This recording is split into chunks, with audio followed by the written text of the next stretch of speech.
also comes from the Army Research Lab. And this is Predictive Cyber Technologies, and please give them a warm welcome.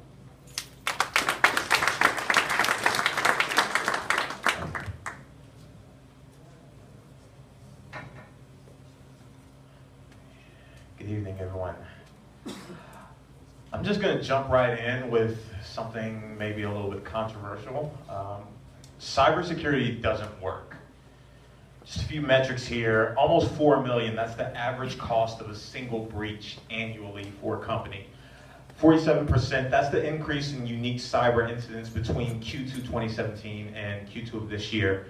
And less than 1%, that's the percentage of antivirus protection that catches active threats.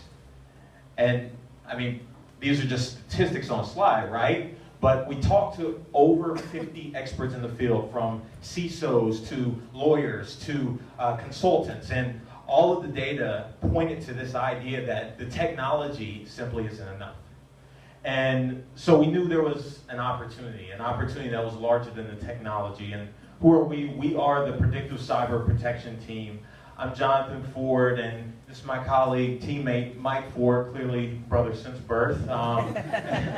We are both graduate students, respectively, at the University of Pennsylvania and Columbia University, but more importantly, we're avid learners, and we were super excited and curious to jump right in with our partner, Hassan Khan, R&D collaborator, right here in the back. Great to see him here tonight. And we were looking forward to working on this ARL-developed software for determining and defending criticality surface assets in cyber defense. That's a mouthful, but the takeaway from that is think real-time cyber defense. As opposed to cleaning up the mess retroactively, think in the moment, the software spiders through a network, determines the most important nodes in the network, and then defends them in real time. And so we thought, wow, this would really work for everyone, right? But as everyone probably knows here, you can't be everything to everyone. So we started with financial services, and we quickly found this was a mature market for cybersecurity, perhaps too mature for what we were trying to do. We often got the refrain, we're not ready for another vendor, or we're looking at customized solutions that are made in-house. While we were looking at an SBIR application, military, the DoD became a use case potentially. And we saw a report from the Government Accountability Office. The DoD does not know the full extent of its weapons cyber systems. So we thought, wow, this is a great opportunity to identify and prioritize critical assets and weapon systems. However, we didn't get the traction there that we liked. So we started reflecting back on the process and the themes that came out of our interviews.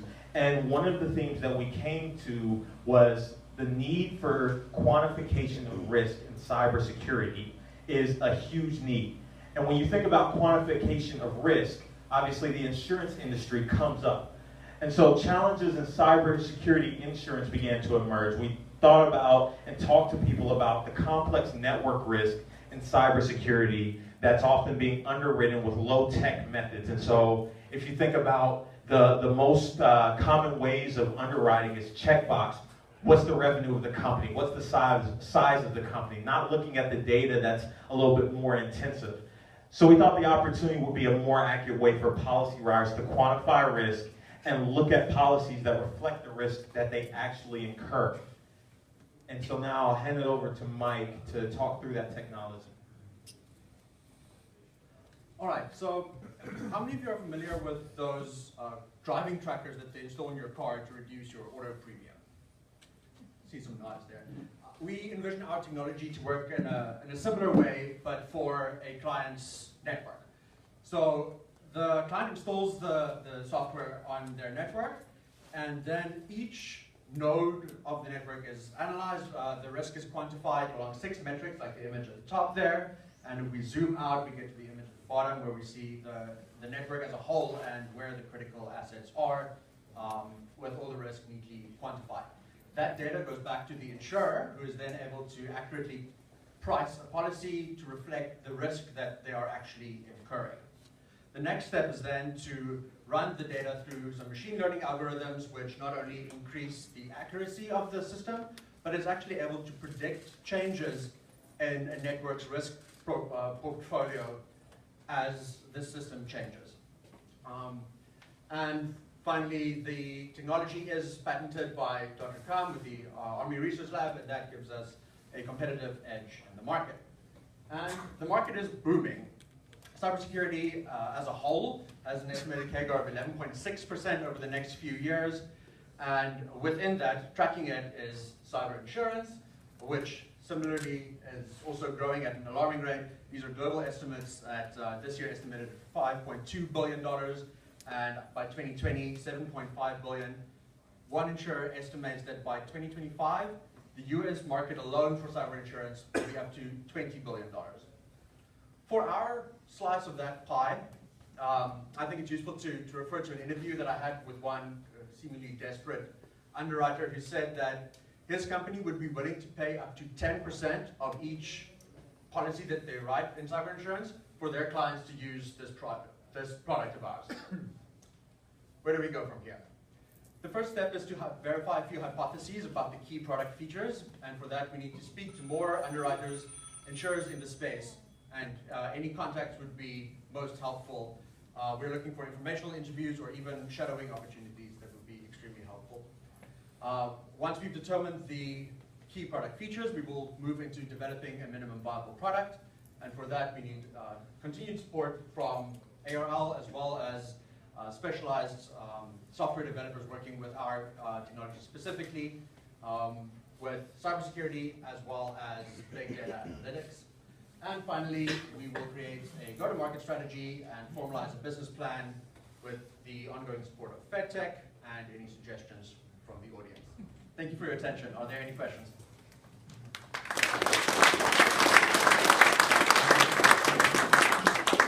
One question only.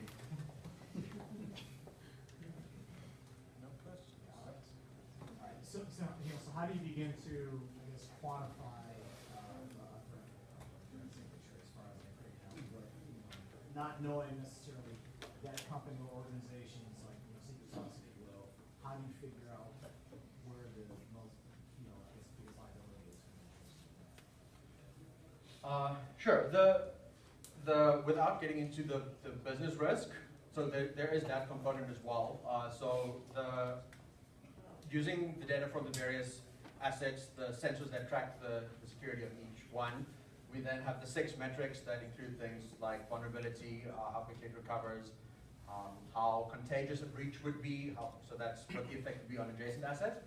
But that also needs to be mapped onto the business structure. So if there's one server that's relatively secure, but it generates 80% of the revenue, that's a much bigger risk within the organizational structure. Thank you. Thanks, guys. Thank you very much.